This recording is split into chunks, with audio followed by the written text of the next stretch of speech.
Hi everyone, my name is Mark, and today we're going to take a look at another horrible case with you. Thomas "Tom" Clayton played for the United Hockey League, 2 steps below the NHL, for the Elmira, New York Jackals. Because of his role on the Jackals, Tom was a local celebrity in Elmira.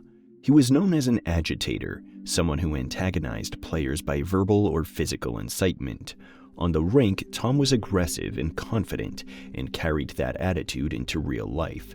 Just like in his hockey games, he had no problem standing up for himself and protecting his interests. Tom's reputation as a tough player on the ice extended to his personal life, and people knew he wouldn't be easily intimidated.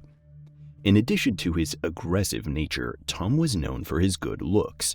Women couldn't help but notice him, and Tom took advantage of his charm. Whenever Tom went out, he never had to pay for a drink or dinner. He was living the high life, enjoying the perks that came with being a popular hockey player.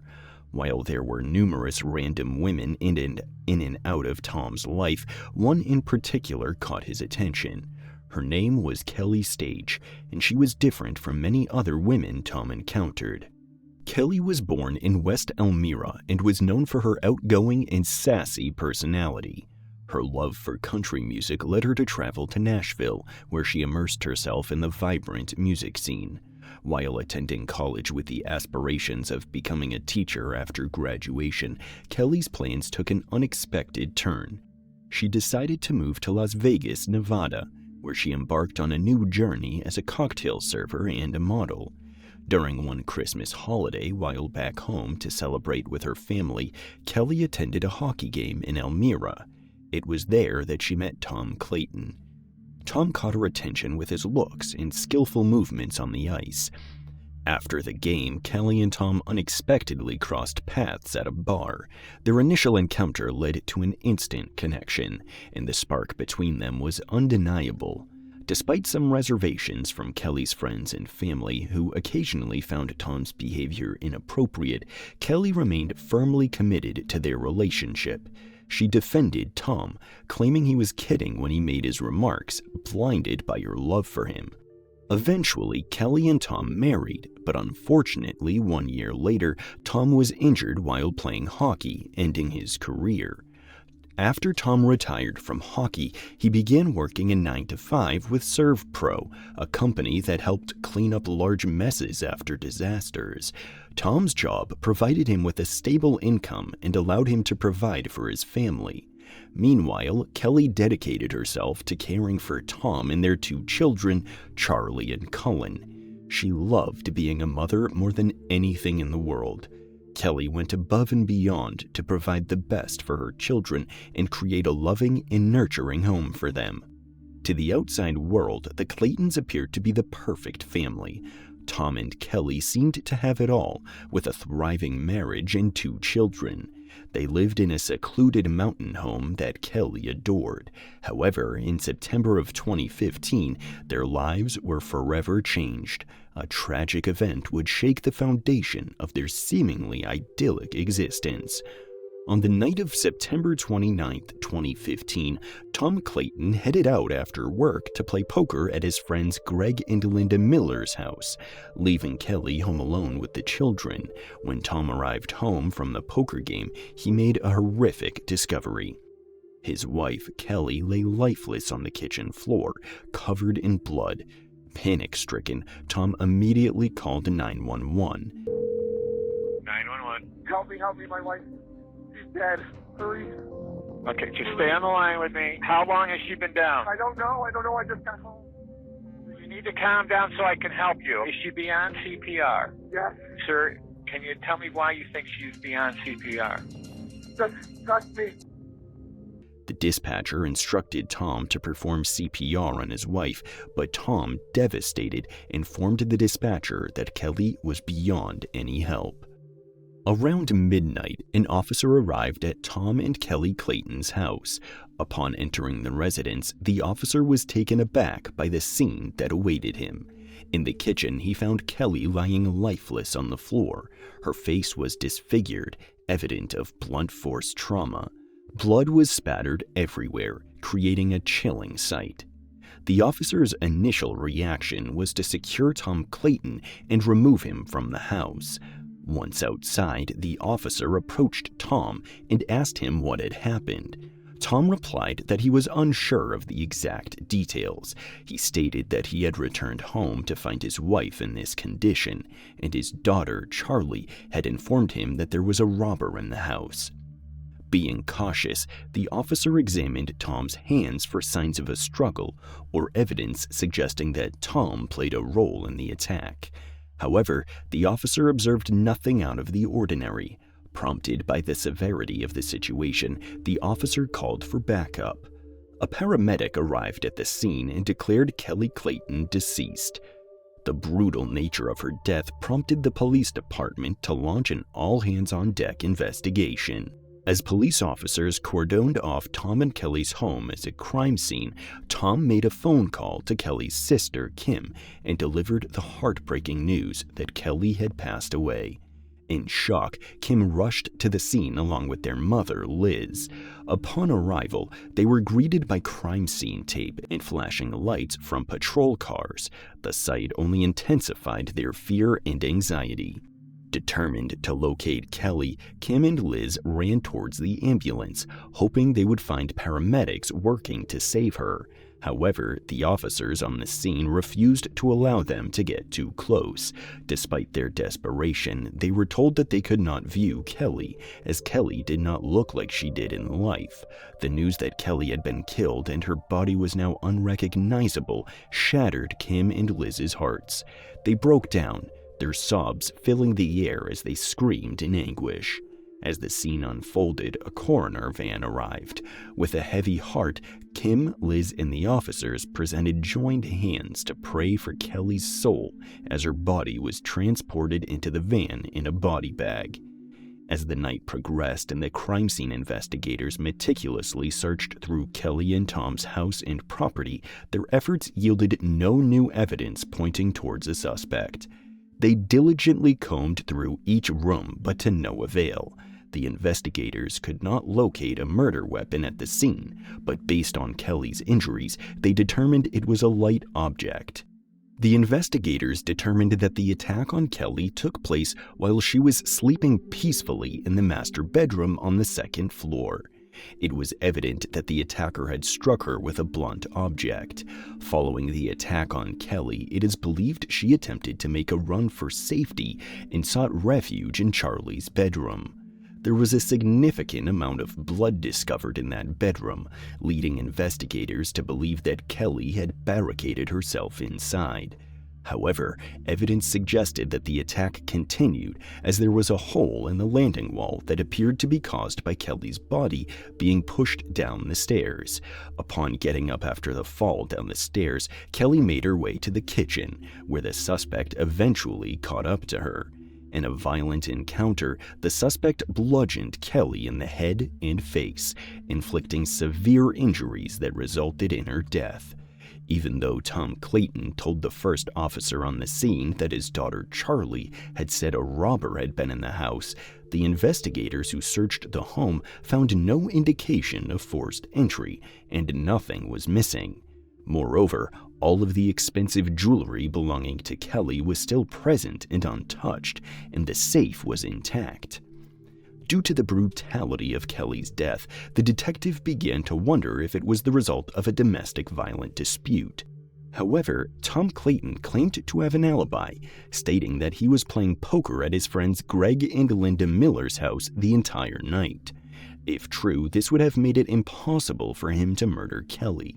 When an officer questioned Tom and Kelley's neighbor at the crime scene, the neighbor stated that he did not believe the couple had any issues and appeared happy. At the police station, detectives interviewed Tom Clayton regarding his wife's murder. Tom reiterated his alibi that he was playing poker the night in question. The detectives then decided to question the other players Tom mentioned being at Greg and Linda Miller's house that evening. All the players confirmed that Tom was present. Although Tom had a solid alibi for his wife's murder, the detectives found him to be strangely calm considering the situation. They asked him several times if he had anything to do with Kelley's murder, and Tom denied it every single time. Unfortunately, Tom and Kelley's 7-year-old daughter, Charlie, witnessed the entire assault on her mother, Kelley, and the detectives needed to question her. The detectives, recognizing the importance of protecting Charlie's well-being, decided to take a different approach when asking her about her mother's murder. Rather than immediately delving into the details of the incident, they took the time to make her feel comfortable. They engaged in lighthearted activities, such as playing board games with her, before the serious discussion began. When the detectives finally approached the topic of the murder, they asked Charlie to describe what she had seen that night. According to Charlie, a robber had entered the house dressed in a mask, a long-sleeved black shirt, and jeans. The intruder had a white stick that resembled a metal pipe, and it was with this weapon that they assaulted Kelley. Charlie recalled that she heard Kelley yell, "Run, Charlie, run," as the assailant pushed her down the stairs. Charlie recounted that after Kelley was pushed down the stairs by the intruder, she followed and witnessed this person beat Kelley to death on the kitchen floor. She stated that she thought her mother was dead on the floor, so she lay next to her and hugged her leg. Throughout the interview, 7-year-old Charlie appeared detached from the situation. According to Charlie, the robber who hurt her mommy had the same eyes as her daddy. However, little Charlie told the detectives her dad couldn't have hurt her mommy because then who would take care of them? Based on all the evidence recovered from the crime scene and Charlie's statements, the detectives thought the intruder's goal was not to rob the house, but to murder Kelley. After the detectives questioned Tom Clayton, they charged him with second-degree murder in regard to his wife Kelley's death based on his daughter's description of the intruder looking like him. Tom pleaded not guilty to the second-degree murder charge. He was released on bail and returned to the home where Kelley was murdered. He cleaned it up and continued to live there. Within 1 month after Kelley's murder, Tom began having sexual relations with various women, gambling in Atlantic City, and did not appear to be grieving. These actions raised suspicions among the detectives, who believed that Tom's actions were not those of a loving husband mourning the loss of his wife. However, Tom continued to profess his love for Kelley and said he would never hurt her. He was planning on taking her away for a second honeymoon. Tom was insistent that the detectives check his GPS records on his work truck, which indicated that he did not arrive home until 12:35 a.m. Despite verifying the time Tom came home through his vehicle's GPS, the detectives remained convinced that he was somehow involved in Kelley's murder. During the investigation, the detectives spoke to Greg and Linda Miller, whose house Tom was at playing poker. They mentioned that something seemed off about Tom on the night of the murder. According to Greg and Linda, Tom, normally happy and talkative, was quieter than usual and spent most of the night texting on his cell phone. However, they did not believe Tom was capable of harming his wife, Kelley. The detectives also spoke to Kim, Kelley's sister, as part of their investigation. They asked her if she knew of anyone who would want to hurt Kelley. Kim mentioned the name Michael Beard. Michael Beard was a close friend and co-worker of Tom Clayton, functioning as a right-hand man. Whenever Tom needed anything done, he would rely on Michael. Tom Clayton and Michael Beard's close relationship extended beyond their professional endeavors, as Michael also knew Tom's wife and children. There were instances when Kelley needed to run errands, and Michael would step in and sit with Charlie and Cullen while their mother was gone. Michael had high praise for Kelley and the children, describing them as beautiful people. In addition to being employed by Tom, Michael was also his landlord, as Tom owned the building where Michael and his family resided. They paid a monthly rental fee of $1,000. However, things took a turn for the worse when Michael was accused of drinking while working. As a result, Tom made the decision to fire him.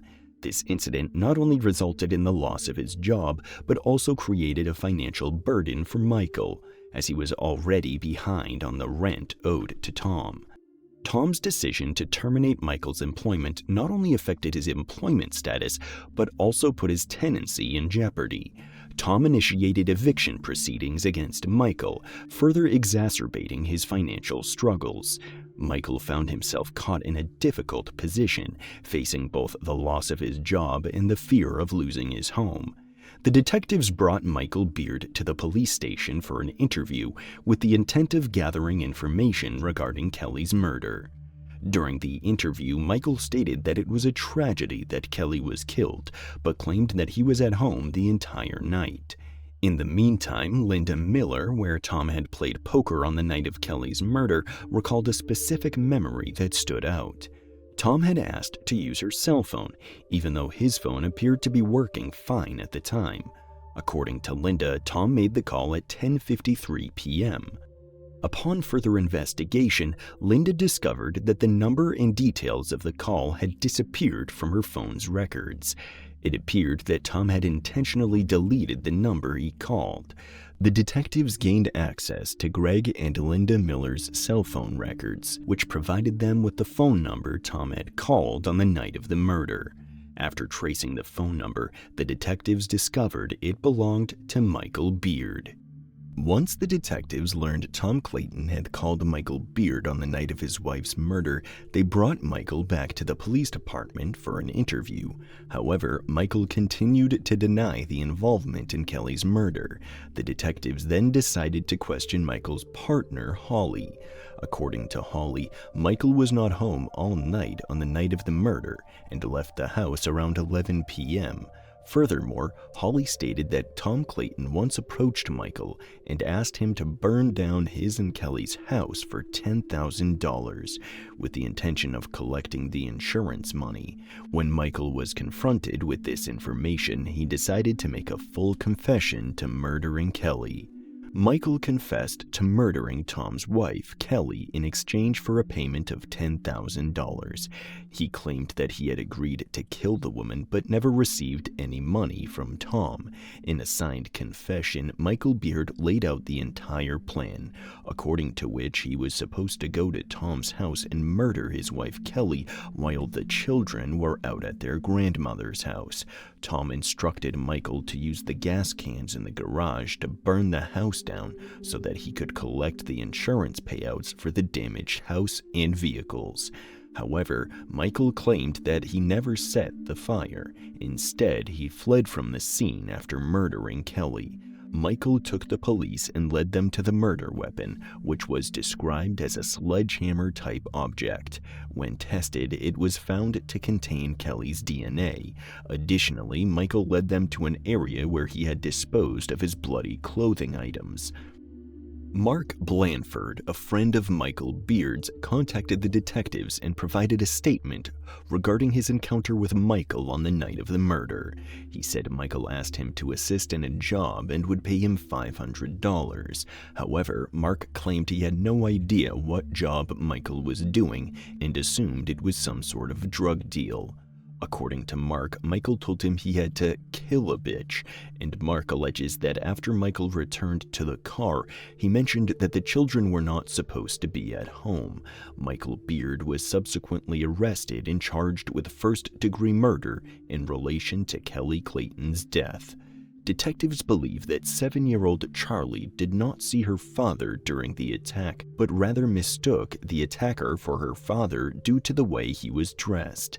Tom, Kelley's husband, had a substantial life insurance policy on Kelley that was recently increased before her murder. The detectives believe that this may have been the motive behind the murder, as Kelley would likely receive a significant portion of Tom's assets in the event of a divorce. Furthermore, the detectives believe that Tom Clayton not only intended to kill his wife, but also wanted his children murdered. Michael Beard supports this claim. He alleged that Tom Clayton confided in him the details of the planned murders. According to Michael, Tom Clayton informed him that the children would be staying at their grandmother's house and instructed him to set fire to the house after murdering Kelley. However, when he instructed Michael to set the fire, Tom Clayton knew his children would be at home and not at their grandmother's house.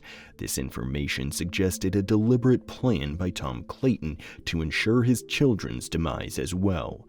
It implied Tom wanted to eliminate any reminders of his former life with Kelley and start over as a child-free single bachelor. From the evidence gathered by the detectives, it appears that Tom Clayton's actions were driven by a desire to erase his past and start anew. Before Michael Beard's trial began, he recanted his confession and stated that he did not murder Kelley, but instead walked into the Clayton home to find her on the ground covered in blood. Michael claimed that, as a black man in the house with a murdered white woman, he was afraid of how it would look and did not want the murder pinned on him. As a result, he fled the scene without contacting 911.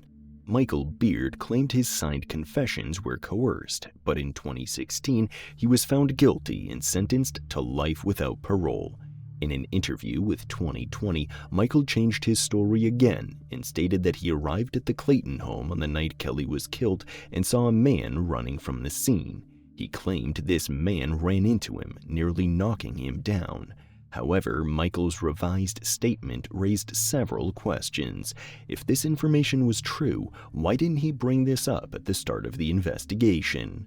Mark Blandford pleaded guilty to a reduced charge of second-degree manslaughter for acting as the lookout while Michael Beard murdered Kelley Clayton. The plea was part of a deal where Mark promised to testify against Tom Clayton. Although Mark had an extensive criminal record spanning over 30 years, he had never faced charges as serious as this one. At his sentencing hearing, Mark expressed remorse to Kelley's family and friends, apologizing for the role he played in her murder. During Michael's trial for his wife Kelley's murder, the state presented various women who claimed that they had been in relationships with Tom while he was married to Kelley. One of the women testified that Tom often spoke badly about his wife, calling her lazy. However, when Tom's defense team had the opportunity to counter the state's claims, they argued that having extramarital affairs did not automatically make him a murderer. Despite the defense's arguments, the jury found Tom guilty of second-degree murder. Today, Tom's children are thriving in the care of their Aunt Kim, Kelley's sister. The children have a strong support system, allowing them to continue their lives without their mother. To honor Kelley's memory, a park was built in a playground where she used to take her children to play. Her son even calls it Mommy's Bench.